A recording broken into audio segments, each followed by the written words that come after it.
ವೀಕ್ಷಕರೇ, ಒಂದೇ ಒಂದು ಕ್ಷಣ ಯೋಚನೆ ಮಾಡಿ. 8ನೇ ಶತಮಾನದಲ್ಲಿ ಯಾವುದೇ ಆಧುನಿಕ ಯಂತ್ರೋಪಕರಣಗಳ ಸಹಾಯ ಇಲ್ಲದೆ ಶಿಲ್ಪಿಗಳು ಒಂದು ಬೃಹದಾಕಾರದ ಕಲ್ಲಿನ ಬೆಟ್ಟವನ್ನು ಕೇವಲ ಸುತ್ತಿಗೆ ಮತ್ತು ಉಳಿಗಳನ್ನ ಬಳಸ್ಕೊಂಡು ಒಂದೇ ಒಂದು ಸಣ್ಣ ತಪ್ಪನ್ನು ಕೂಡ ಮಾಡದೆ ಕೆತ್ತಿ ಅದರಿಂದ ಒಂದು ಭವ್ಯವಾದ ಮಹತ್ವಾಕಾಂಕ್ಷೆಯ ಮತ್ತು ಇಂದಿನ ದಿನ ನಾವೆಲ್ಲ ಕಣ್ಣಗಲಿಸಿ ನೋಡುವಂತಹ ಸುಂದರವಾದ ದೇವಾಲಯವೊಂದನ್ನು ನಿರ್ಮಿಸ್ತಾರೆ. ಇದರ ನಿರ್ಮಾಣ, ರಚನೆ ಮತ್ತು ವಾಸ್ತುಶಿಲ್ಪ ಹೇಗಿದೆ ಅಂದರೆ, ಹಲವಾರು ಸಂಶೋಧಕರು ಮತ್ತು ವಿಶ್ಲೇಷಕರು ಈಗಿನ ಕಾಲದ ತಂತ್ರಜ್ಞಾನದ ಸಹಾಯದಿಂದಲೂ ಕೂಡ ಇಷ್ಟೊಂದು ನಿಖರವಾಗಿ ಇದನ್ನು ನಿರ್ಮಿಸೋಕೆ ಸಾಧ್ಯ ಇಲ್ಲ ಅಂತ ಹೇಳ್ತಾರೆ. ಇದನ್ನು ನೋಡಿದಾಗ ನಮ್ಮಲ್ಲಿ ಹುಟ್ಟುವಂಥ ಸಾಮಾನ್ಯವಾದ ಪ್ರಶ್ನೆ ಏನಂದರೆ, ಇದು ಹೇಗೆ ಸಾಧ್ಯವಾಯಿತು? ಇದನ್ನು ಯಾರು ನಿರ್ಮಿಸಿದ್ರು? ಯಾಕೆ ನಿರ್ಮಿಸಿದ್ರು? ಇದರ ನಿರ್ಮಾಣದ ಹಿಂದಿರುವ ಇನ್ನೂ ಹಲವಾರು ರಹಸ್ಯಗಳನ್ನ ನಾನಿಂದು ನಿಮ್ಮ ಮುಂದೆ ಇಡ್ತಾ ಇದ್ದೇನೆ. ವೀಕ್ಷಕರೇ, ನಾನಿಂದು ನಿಮಗೆಲ್ಲ ತೋರಿಸ್ತಾ ಇರುವ ಈ ವಾಸ್ತುಶಿಲ್ಪದ ಅದ್ಭುತ ದೇವಾಲಯ ಭಾರತದ ಮಹಾರಾಷ್ಟ್ರದಲ್ಲಿದ್ದು, ಇದು ಇತಿಹಾಸ ಮತ್ತು ದಂತಕಥೆಗಳಿಂದ ಆವರಿಸಲ್ಪಟ್ಟಿರುವ ಒಂದು ಅದ್ಭುತ ಸ್ಮಾರಕ ಅಂತಾನೆ ಹೇಳ್ಬೋದು. ಅದ್ಯಾವ ದೇವಸ್ಥಾನ ಅಂತ ಕೇಳ್ತೀರಾ? ಅದೇ ಎಲ್ಲೋರ ಗುಹೆಗಳ ನಡುವೆ ನೆಲೆಗೊಂಡಿರುವ ಕೈಲಾಸ ದೇವಾಲಯ. ಈ ದೇವಾಲಯವನ್ನ ಆಧುನಿಕ ಪ್ರಪಂಚದ 8ನೇ ಅದ್ಭುತ ಅಂತ ಹೇಳಿದ್ರೆ ಏನೂ ತಪ್ಪಾಗ್ಲಾರ್ದು. ಯಾಕಂದ್ರೆ ಇದನ್ನ ದಶಕಗಳಿಂದ ಸ್ಟಡಿ ಮಾಡ್ತಾ ಬಂದಿರುವ ಹಲವಾರು ಸಂಶೋಧಕರು ಇದರ ಸುತ್ತ ಹುಟ್ಟಿರೋ ಎಷ್ಟೋ ಪ್ರಶ್ನೆಗಳಿಗೆ ಉತ್ತರ ಕೊಡೋದಕ್ಕೆ ಇಂದಿಗೂ ಕೂಡ ಸಾಧ್ಯವಾಗಿಲ್ಲ. ಉದಾಹರಣೆಗೆ, ಈ ದೇವಾಲಯವನ್ನ ಒಂದು ದೊಡ್ಡ ಪರ್ವತವನ್ನ ಕೊರೆದು ನಿರ್ಮಿಸಲಾಗಿದೆ. ಆದರೆ ನಾವೆಲ್ಲ ನೋಡೋ ಹಾಗೆ ಇದನ್ನ ಕೆಳಗಿನಿಂದ ಮೇಲಕ್ಕೆ ಕಟ್ಟಿದ್ದಲ್ಲ, ಮೇಲಿನಿಂದ ಕೆಳಕ್ಕೆ ಕಲ್ಲನ್ನ ಕೊರೆದು ನಿರ್ಮಿಸಲಾಯಿತು. ಇದು ಎಷ್ಟು ಕಷ್ಟದ ಕೆಲಸ ಅನ್ನೋದನ್ನ ಒಂದೇ ಒಂದು ವಾಕ್ಯದಲ್ಲಿ ಹೇಳಿ ಮುಗಿಸ್ಬಿಡ್ಬೋದು. ಅದೇನು ಅಂದರೆ, ಇದನ್ನು ನಿರ್ಮಿಸುವಾಗ ಒಂದೇ ಒಂದು ಸಣ್ಣ ತಪ್ಪು ಮಾಡಿದರೂ ಕೂಡ ಇಡೀ ದೇವಾಲಯವೇ ಹಾಳಾಗಿ ಹೋಗ್ತಾ ಇತ್ತು. ಎರಡನೆಯ ಅವಕಾಶನೇ ಇರಲಿಲ್ಲ. ಅಂದರೆ ಅದೆಷ್ಟು ಶ್ರದ್ಧೆ ಮತ್ತು ನಿಷ್ಠೆಯಿಂದ ಇದನ್ನು ನಿರ್ಮಿಸಲಾಯಿತು ಅನ್ನೋದನ್ನು ನಾವು ಗಮನಿಸಬೇಕು. ಅದು ಕೂಡ ಕೇವಲ ಸುತ್ತಿಗೆ ಮತ್ತು ಉಳಿಗಳನ್ನು ಬಳಸಿ ನಿರ್ಮಿಸಿದ್ದು ವಿಸ್ಮಯದ ಸಂಗತಿ. ಅದು ಹೇಗೆ ನಿರ್ಮಿಸಿದ್ರು ಅನ್ನೋದನ್ನು ಇವತ್ತಿನವರೆಗೂ ಕೂಡ ಯಾರೂ ಸರಿಯಾಗಿ ಹೇಳೋಕ್ಕಾಗ್ತಾ ಇಲ್ಲ. ಈ ಭವ್ಯ ದೇವಾಲಯದ ನಿರ್ಮಾಣದ ಹಿಂದೆ ಹಲವಾರು ದಂತಕಥೆಗಳಿವೆ. ಅದರಲ್ಲಿ ಅತ್ಯಂತ ಆಕರ್ಷಕ ಕತೆ ಪ್ರಾಚೀನ ಯೇಲಾಪುರ ರಾಜ್ಯದ ರಾಣಿ ಮಣಿಕಾವತಿಯ ಕತೆ. ಸುಮಾರು 8ನೇ ಶತಮಾನದಲ್ಲಿ ರಾಣಿ ಮಣಿಕಾವತಿಯ ಗಂಡನಾದ ರಾಜನಿಗೆ ಒಂದು ವಿಚಿತ್ರವಾದ ಮತ್ತು ಗುಣಪಡಿಸಲಾಗದ ಕಾಯಿಲೆ ಬಂದ್ಬಿಡುತ್ತೆ. ಆಗ ರಾಣಿ ತನ್ನ ಪತಿಯನ್ನ ಉಳಿಸ್ಕೊಳ್ಳಿಕ್ಕೆ ಇಂದಿನ ಎಲ್ಲೋರ ಸಮೀಪದ ಪವಿತ್ರ ಪ್ರದೇಶವಾದ ಯೇಲಾಪುರಕ್ಕೆ ಕರ್ಕೊಂಡು ಬರ್ತಾಳೆ. ಅಲ್ಲಿ ಅವಳು ತನ್ನ ಗಂಡನಿಗಾಗಿ ಶಿವನ ಪ್ರಾರ್ಥನೆ ಮತ್ತು ತಪಸ್ಸನ್ನು ಶುರು ಮಾಡ್ತಾಳೆ. ತನ್ನ ಗಂಡ ಗುಣಮುಖನಾದರೆ ಅಲ್ಲಿ ಒಂದು ಭವ್ಯವಾದ ಶಿವನ ಮಂದಿರವನ್ನು ನಿರ್ಮಿಸ್ತೀನಿ ಅಂತ ಪ್ರತಿಜ್ಞೆ ಮಾಡಿ ಉಪವಾಸ ವ್ರತವನ್ನು ಶುರು ಮಾಡ್ತಾಳೆ. ಆಶ್ಚರ್ಯ ಅನ್ನೋ ಹಾಗೆ ಅಲ್ಲಿದ್ದ ಒಂದು ಪವಿತ್ರ ಕೊಳದಲ್ಲಿ ಸ್ನಾನ ಮಾಡಿದ ನಂತರ ರಾಜನ ಕಾಯಿಲೆ ಸಂಪೂರ್ಣವಾಗಿ ಗುಣಮುಖವಾಗುತ್ತೆ. ಆಗ ರಾಣಿ ಮಣಿಕಾವತಿ ತನ್ನ ಪ್ರತಿಜ್ಞೆಯ ಪ್ರಕಾರ ಅಲ್ಲಿ ಶಿವನ ದೇವಾಲಯವನ್ನು ನಿರ್ಮಿಸೋಕೆ ಆದೇಶ ನೀಡ್ತಾಳೆ. ಆದರೆ ಅವಳು ಒಂದು ಷರತ್ತನ್ನು ಹಾಕ್ತಾಳೆ. ಅದೇನು ಅಂದರೆ, ತಾನು ಉಪವಾಸ ವ್ರತವನ್ನು ಮುಗಿಸೋದ್ರ ಒಳಗೆ ದೇವಾಲಯದ ನಿರ್ಮಾಣ ಪೂರ್ತಿಗೊಳ್ಬೇಕು ಅಂತ. ಆಗ ಕೋಕಾಸ ಎಂಬ ಶಿಲ್ಪಿ ಮುಂದೆ ಬರ್ತಾನೆ. ದೇವಾಲಯವನ್ನ ಕೆಳಗಿನಿಂದ ಮೇಲಕ್ಕೆ ಕಟ್ಟೋದ್ರ ಬದಲು ಮೇಲಿನಿಂದ ಕೆಳಕ್ಕೆ ಕಟ್ಟಿದ್ರೆ ಅತ್ಯಂತ ವೇಗವಾಗಿ ನಿರ್ಮಾಣ ಕಾರ್ಯದ ಪ್ರಗತಿಯನ್ನು ತೋರಿಸಬಹುದು ಅಂತ ಅವನು ಹೇಳ್ತಾನೆ. ಅದೇ ಪ್ರಕಾರ ಒಂದು ಪರ್ವತದ ಬೃಹದಾಕಾರದ ಏಕಶಿಲಾ ಬಂಡೆಯನ್ನು ಆರಿಸಿಕೊಂಡು ಕೆಲವೇ ದಿನಗಳಲ್ಲಿ ದೇವಾಲಯದ ಮೇಲ್ಭಾಗದ ಕೆತ್ತನೆಯನ್ನ ಮಾಡಿ ಮುಗಿಸ್ಬಿಡ್ತಾನೆ. ರಾಣಿ ಮಣಿಕಾವತಿಯ ಗೌರವಾರ್ಥವಾಗಿ ಈ ದೇವಾಲಯಕ್ಕೆ ಮೊದಲು ಮಣಿಕೇಶ್ವರ ಅನ್ನೋ ಹೆಸರನ್ನ ಇಡಲಾಗುತ್ತೆ. ಕಾಲ ನಂತರ ಇದು ಕೈಲಾಸ ದೇವಾಲಯ ಅನ್ನೋ ಹೆಸರನ್ನು ಪಡೆಯುತ್ತೆ. ಹಾಗೆ ದೇವಾಲಯವಿದ್ದ ಯೇಲಾಪುರ ನಗರವು ಇಂದಿನ ಎಲ್ಲೋರ ಎಂದು ವಿಶ್ವ ಪ್ರಸಿದ್ಧಿ ಪಡೆಯುತ್ತೆ. ಈ ದೇವಾಲಯದ ವಿಶೇಷ ಏನು ಅಂದರೆ, ಎಲ್ಲ ದೇವಾಲಯಗಳಂತೆ ಕಲ್ಲುಗಳನ್ನ ಒಂದರ ಮೇಲೆ ಒಂದು ಜೋಡಿಸಿ ಇದನ್ನ ನಿರ್ಮಿಸಲಾಗಿಲ್ಲ. ಬದಲಾಗಿ ಇಡೀ ದೇವಾಲಯವನ್ನ ಒಂದೇ ಬೃಹತ್ ಶಿಲೆಯಿಂದ ಮೇಲ್ನಿಂದ ಕೆಳಕ್ಕೆ ಕೆತ್ತಲಾಗಿದೆ. ಇದನ್ನು ನಿರ್ಮಿಸಿದ ಶಿಲ್ಪಿಗಳು ಮೇಲಿನಿಂದ ಕೆಳಕ್ಕೆ ನಿರ್ಮಿಸುವಾಗ ಅಪಾರ ಪ್ರಮಾಣದ ಕಲ್ಲನ್ನು ತೆಗೆದುಹಾಕುತ್ತಾ ಪರ್ವತದೊಳಗೆ ಅಡಗಿದ್ದ ಈ ಭವ್ಯ ರಚನೆಯನ್ನ ನಿಧಾನವಾಗಿ ಹೊರತೆಗೆದ್ರು. ಇಂದಿಗೂ ಕೂಡ ಅಂದರೆ 1000ಕ್ಕೂ ಹೆಚ್ಚು ವರ್ಷಗಳ ನಂತರವೂ ಕೂಡ ಈ ದೇವಾಲಯವು ಇತಿಹಾಸಕಾರರು, ವಾಸ್ತುಶಿಲ್ಪಿಗಳು, ಇಂಜಿನಿಯರ್ಗಳು ಮತ್ತು ಪ್ರಪಂಚದ ಮೂಲೆ ಮೂಲೆಗಳಿಂದ ಬರುವ ಪ್ರವಾಸಿಗರನ್ನ ಆಶ್ಚರ್ಯಚಕಿತರನ್ನಾಗಿಸ್ತಾ ಇದೆ. ಮಾನವನ ಕಲ್ಪನಾ ಶಕ್ತಿ, ದೃಢ ಸಂಕಲ್ಪ ಮತ್ತು ಬಹುಶಃ ಇನ್ನೂ ಸಂಪೂರ್ಣವಾಗಿ ಅರ್ಥ ಆಗದೇ ಇರುವ ಕೆಲವು ರಹಸ್ಯಗಳ ಅದ್ಭುತ ಸಾಕ್ಷಿಯಾಗಿ ಕೈಲಾಸ ದೇವಾಲಯ ಇಂದಿಗೂ ನಮ್ಮ ನಡುವೆ ಹೆಮ್ಮೆಯಿಂದ ನಿಂತಿದೆ. ಸುಮಾರು 300 ಅಡಿ ಉದ್ದ ಮತ್ತು 175 ಅಡಿ ಅಗಲ ಇರುವ ಈ ಸಂಪೂರ್ಣ ಸಂಕೀರ್ಣವನ್ನು ಒಂದೇ ಒಂದು ಸಣ್ಣ ತಪ್ಪನ್ನು ಕೂಡ ಮಾಡದೆ ನಿರ್ಮಿಸಲಾಗಿದೆ ಅಂದರೆ ಅದನ್ನು ನಂಬೋದೇ ಕಷ್ಟ. ಯಾಕಂದ್ರೆ ಇಂದಿನ ಆಧುನಿಕ ತಂತ್ರಜ್ಞಾನದ ಸಹಾಯ ಪಡೆದ್ರೂ ಕೂಡ ಇಂತಹ ಅದ್ಭುತವನ್ನ ನಿರ್ಮಿಸೋದು ಅಸಾಧ್ಯ ಅಂತ ಹಲವಾರು ತಜ್ಞರು ಅಭಿಪ್ರಾಯ ಪಡ್ತಾರೆ. ಈ ದೇವಾಲಯವನ್ನ ನೋಡುವಾಗ ನಮ್ಮಲ್ಲಿ ಸಹಜವಾಗಿ ಮೂಡೋ ಪ್ರಶ್ನೆ ಏನು ಅಂದ್ರೆ, 8ನೇ ಶತಮಾನದಲ್ಲಿ ಈ ದೇವಾಲಯವನ್ನ ಇಷ್ಟು ನಿಖರವಾಗಿ ಕಟ್ಟೋಕೆ ಹೇಗೆ ಸಾಧ್ಯ ಆಯಿತು ಅಂತ. ಇತಿಹಾಸಕಾರರ ಅಂದಾಜಿನ ಪ್ರಕಾರ ಈ ದೇವಾಲಯವನ್ನು ನಿರ್ಮಿಸೋಕೆ ಸುಮಾರು 15ರಿಂದ 20 ಲಕ್ಷ ಘನ ಅಡಿ ಕಲ್ಲುಗಳನ್ನ ಕೆತ್ತಲಾಯಿತು.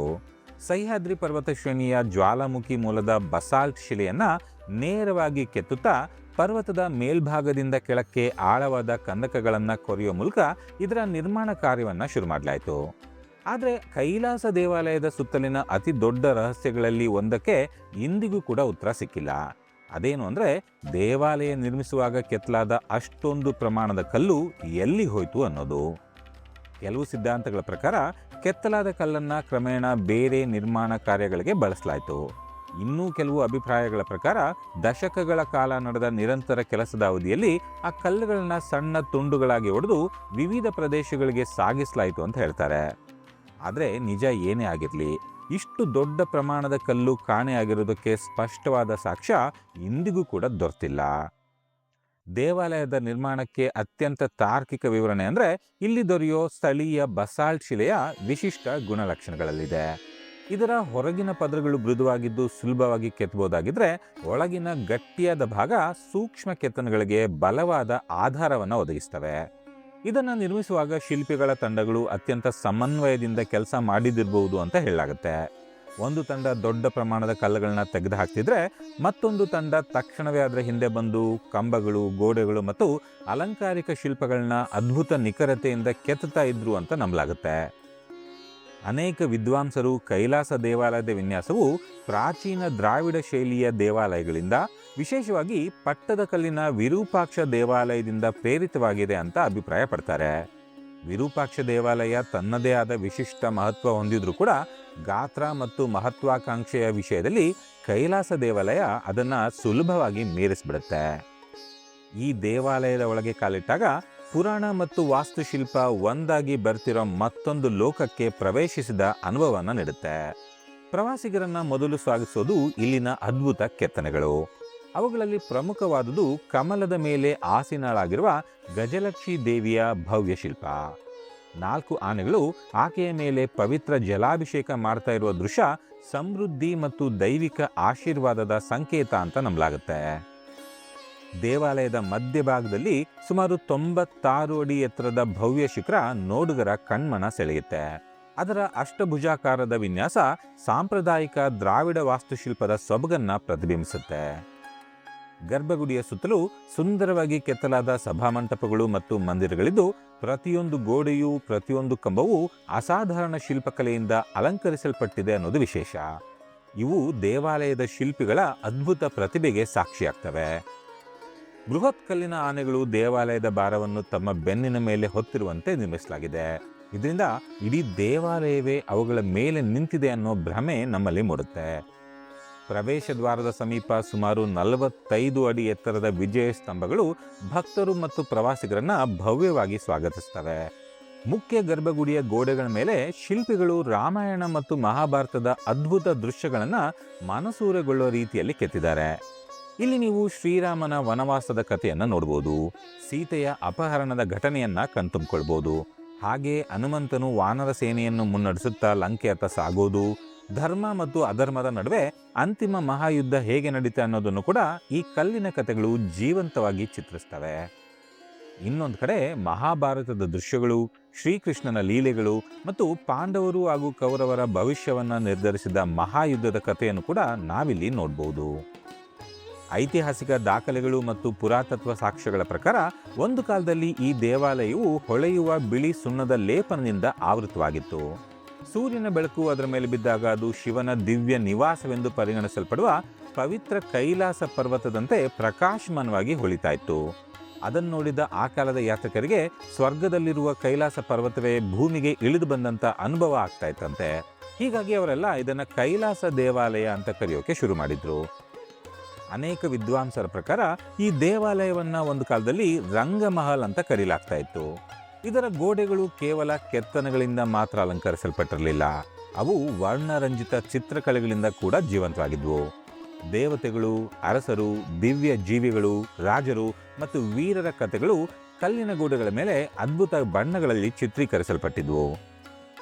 ದೇವಾಲಯದ ದಕ್ಷಿಣ ಭಾಗದಲ್ಲಿ ಬಂಡೆಯ ಆಳದಲ್ಲಿ ಕೆತ್ತಲ್ಪಟ್ಟಿರುವ ಮತ್ತೊಂದು ಶಿಲ್ಪ ಹಿಂದೂ ಪುರಾಣದ ಅತ್ಯಂತ ನಾಟಕೀಯ ಘಟನೆಗಳಲ್ಲಿ ಒಂದನ್ನು ಚಿತ್ರಿಸುತ್ತೆ.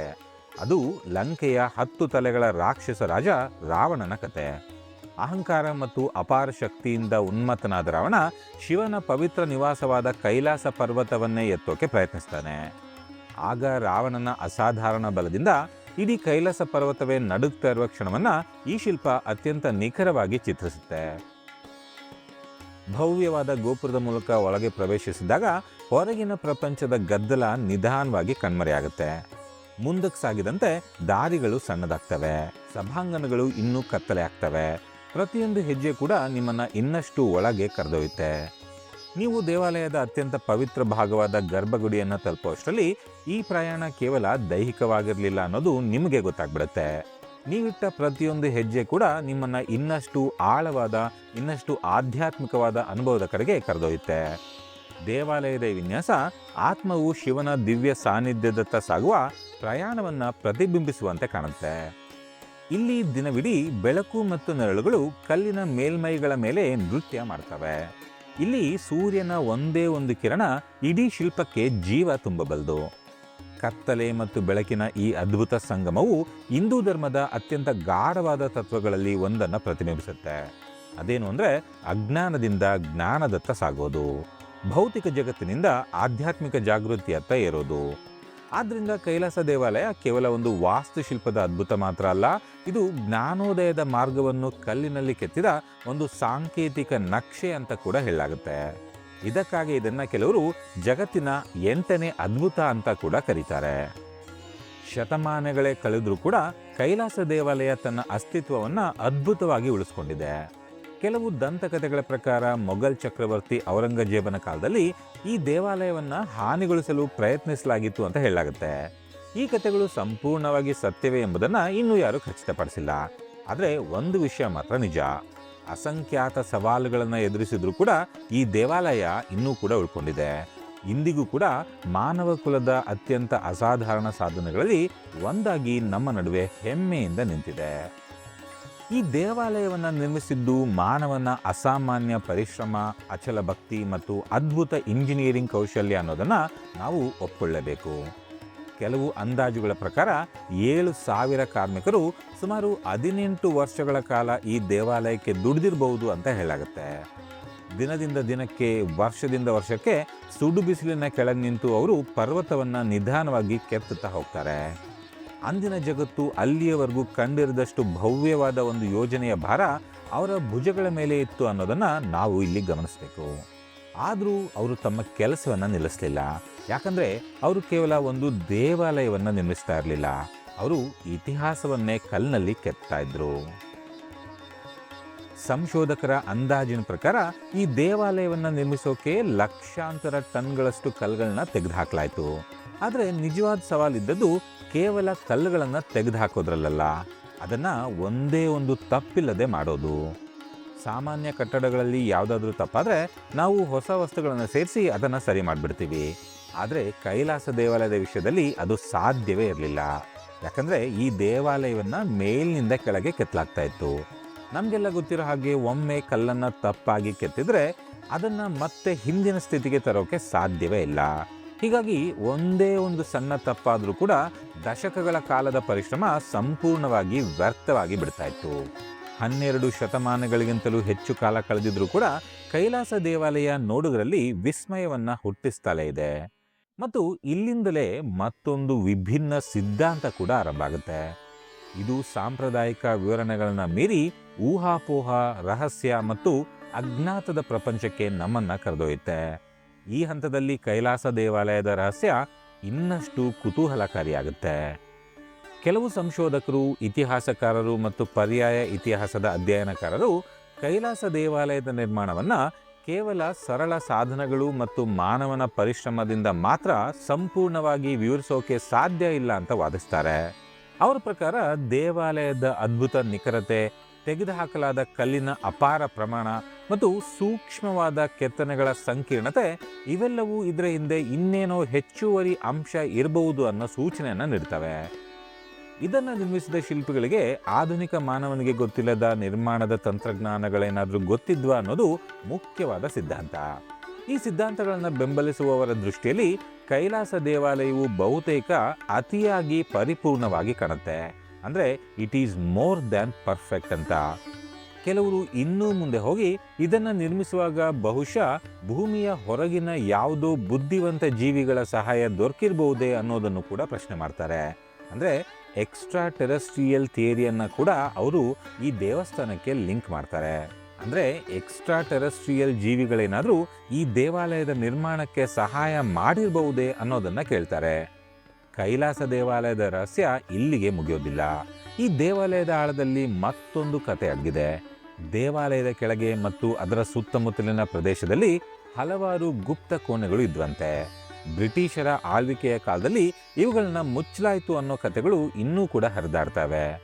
ಈ ಕಥೆಗಳ ಪ್ರಕಾರ ಅನ್ವೇಷಕರು ಇಲ್ಲಿಗೆ ಬಂದಾಗ ಪ್ರಾಚೀನ ಕಾಲದ ಅನೇಕ ಆವಿಷ್ಕಾರಗಳು, ದಾಖಲೆಗಳು ಮತ್ತು ಅನೇಕ ರಹಸ್ಯಗಳು ಅವರಿಗೆ ಆ ಗುಪ್ತ ಕೋಣೆಗಳಲ್ಲಿ ಸಿಕ್ಕುವಂತೆ. ಆದರೆ ಅವುಗಳು ಈಗಿನ ಕಾಲದ ಮಾನವನ ಕೈಗೆ ಸಿಕ್ಕರೆ ಅದರಿಂದ ಮನುಕುಲಕ್ಕೆ ಅಪಾಯ ಆಗ್ಬಹುದು ಅಂತ ಅವುಗಳನ್ನೆಲ್ಲ ಅಲ್ಲೇ ಇಟ್ಟು ಆ ಗುಹೆ ಮತ್ತು ಕೋಣೆಗಳನ್ನು ಶಾಶ್ವತವಾಗಿ ಮುಚ್ಚಲಾಯಿತು ಅಂತ ಹೇಳಲಾಗುತ್ತೆ. ಹೀಗಾಗಿ ಆ ಕೋಣೆಗಳಲ್ಲಿ ಇಂದಿಗೂ ಕೂಡ ಮಾನವ ಕುಲವನ್ನೇ ಬದಲಾಯಿಸಬಹುದಾದಂತಹ ರಹಸ್ಯಗಳು ಅಡಗಿವೆ ಅಂತ ಅನೇಕರು ನಂಬ್ತಾರೆ. ವಿಶೇಷ ಅಂದರೆ ಇದರಲ್ಲಿ ಅನೇಕ ಕೋಣೆಗಳು ಅಪಾಯಕಾರಿ ವಿಕಿರಣಗಳನ್ನು ಹೊಂದಿದ್ವು ಅನ್ನೋ ಮಾತುಗಳು ಕೂಡ ಕೇಳಿಬರ್ತವೆ. ಇನ್ನೂ ಹಲವು ವಿದ್ವಾಂಸರು ಕೈಲಾಸ ದೇವಾಲಯವನ್ನು ಸಂಪೂರ್ಣ ವಿಭಿನ್ನ ದೃಷ್ಟಿಕೋನದಿಂದ ನೋಡ್ತಾರೆ. ಅವ್ರ ಪ್ರಕಾರ ಈ ಸ್ಮಾರಕ ಕೇವಲ ಇಂಜಿನಿಯರಿಂಗ್ನ ಅದ್ಭುತ ಅಷ್ಟೇ ಅಲ್ಲ, ಇದು ಹಿಂದೂ ವಿಶ್ವದರ್ಶನದ ಒಂದು ಆಳವಾದ ಅಭಿವ್ಯಕ್ತಿ. ಈ ದೇವಾಲಯದ ಪ್ರತಿಯೊಂದು ದಾರಿ, ಪ್ರತಿಯೊಂದು ಪ್ರಾಂಗಣ ಮತ್ತು ಪ್ರತಿಯೊಂದು ಶಿಲ್ಪವು ಒಂದು ಸಾಂಕೇತಿಕ ಅರ್ಥವನ್ನು ಹೊಂದಿದೆ. ದೇವಾಲಯದ ವಿನ್ಯಾಸ ಮಾನವನ ಆತ್ಮದ ಆಧ್ಯಾತ್ಮಿಕ ಪಯಣವನ್ನು ಬಿಂಬಿಸುತ್ತೆ. ಪ್ರವಾಸಿಗರು ಒಳಭಾಗಗಳಿಗೆ ಪ್ರವೇಶಿಸ್ತಾ ಹೋದಂತೆ ಅವರು ಸಾಂಕೇತಿಕವಾಗಿ ಭೌತಿಕ ಜಗತ್ತಿನ ಗೊಂದಲಗಳು ಮತ್ತು ಆಸಕ್ತಿಗಳನ್ನು ಹಿಂದೆ ಬಿಟ್ಟು ಬರ್ತಾರೆ. ಕೊನೆಯದಾಗಿ ಹೇಳೋದಾದರೆ ಕೈಲಾಸ ದೇವಾಲಯವು ಇತಿಹಾಸ, ಪುರಾಣ, ಇಂಜಿನಿಯರಿಂಗ್ ಮತ್ತು ಆಧ್ಯಾತ್ಮಿಕತೆಯ ಸಂಗಮ ಸ್ಥಳದಲ್ಲಿ ನಿಂತಿದೆ ಅಂತ ಹೇಳ್ಬೋದು. ನಾವಿದನ್ನು ಎಷ್ಟೇ ಅವಲೋಕಿಸಿದ್ರೂ ಕೂಡ ಇಲ್ಲಿ ನಮಗೆ ಉತ್ತರಗಳಿಗಿಂತ ಪ್ರಶ್ನೆಗಳೇ ಹೆಚ್ಚು ಮೂಡ್ತವೆ ಅನ್ನೋದು ಮಾತ್ರ ನಿಜ. ಹೀಗಾಗಿ ದಶಕಗಳ ಕಾಲದಿಂದಲೂ ಕೂಡ ಕೈಲಾಸ ದೇವಾಲಯ ಪ್ರವಾಸಿಗರನ್ನ ತನ್ನತ್ತ ಸೆಳೀತಾನೇ ಇದೆ. ವೀಕ್ಷಕರೇ, ವಿಚಿತ್ರ ಏನಂದರೆ ಭಾರತದ ಉತ್ತರ ದಿಕ್ಕಿನಲ್ಲಿ ಇದೇ ಹೆಸರಿನ ಮತ್ತೊಂದು ರಹಸ್ಯಮಯ ಪರ್ವತ ಸಾವಿರಾರು ವರ್ಷಗಳಿಂದ ಯಾತ್ರಿಕರು, ಅನ್ವೇಷಕರು ಮತ್ತು ಸಾಧಕರನ್ನ ಆಕರ್ಷಿಸ್ತಾ ಇದೆ. ಆ ಪರ್ವತ ಯಾವುದು ಗೊತ್ತಾ? ಅದೇ ಕೈಲಾಸ ಪರ್ವತ. ಈ ಕೈಲಾಸ ಪರ್ವತದ ಸುತ್ತಲೂ ಹರಡಿರುವ ರಹಸ್ಯಗಳು ಕೈಲಾಸ ದೇವಾಲಯದ ಕಥೆಗಳಿಗಿಂತ ಹೆಚ್ಚು ಕುತೂಹಲ ಮತ್ತು ಆಶ್ಚರ್ಯಕರವಾಗಿವೆ. ನಿಮಗೆ ಅದರ ಬಗ್ಗೆ ಆಸಕ್ತಿ ಇದ್ದರೆ ನಾನು ಆಗಲೇ ಮಾಡಿರುವ ಈ ವಿಡಿಯೋವನ್ನು ನೀವು ನೋಡಲೇಬೇಕು. ನಾನು ಆ ವಿಡಿಯೋ ಲಿಂಕನ್ನು ಈ ವಿಡಿಯೋ ಕೆಳಗೆ ಕೂಡ ಕೊಟ್ಟಿರ್ತೇನೆ. ಪ್ರಿಯ ವೀಕ್ಷಕರೇ, ಕೈಲಾಸ ದೇವಾಲಯದ ಬಗ್ಗೆ ನಿಮ್ಗೇನು ಅನ್ನಿಸ್ತು? ಇದು ಕೇವಲ ಮಾನವ ನಿರ್ಮಾಣವಾ ಅಥವಾ ಇದರ ಹಿಂದೆ ಏನಾದರೂ ರಹಸ್ಯ ಇದೆಯಾ? ನಿಮ್ಮ ಅಭಿಪ್ರಾಯವನ್ನು ಕಾಮೆಂಟ್ ಮಾಡಿ ತಿಳಿಸಿ. ಈ ವಿಡಿಯೋ ನಿಮಗೆ ಇಷ್ಟವಾಗಿದ್ದಲ್ಲಿ ದಯವಿಟ್ಟು ವಿಡಿಯೋವನ್ನು ಲೈಕ್ ಮಾಡಿ, ಶೇರ್ ಮಾಡಿ ಮತ್ತು ನಮ್ಮ ಚಾನಲ್ಗೆ ಸಬ್ಸ್ಕ್ರೈಬ್ ಮಾಡೋದನ್ನು ಮರಿಬೇಡಿ. ಮುಂದಿನ ವಿಡಿಯೋದಲ್ಲಿ ಮತ್ತೊಂದು ಕುತೂಹಲಕಾರಿ ರಹಸ್ಯದೊಂದಿಗೆ ಭೇಟಿಯಾಗೋಣ. ಅಲ್ಲಿವರೆಗೂ ಗುಡ್ ಬೈ.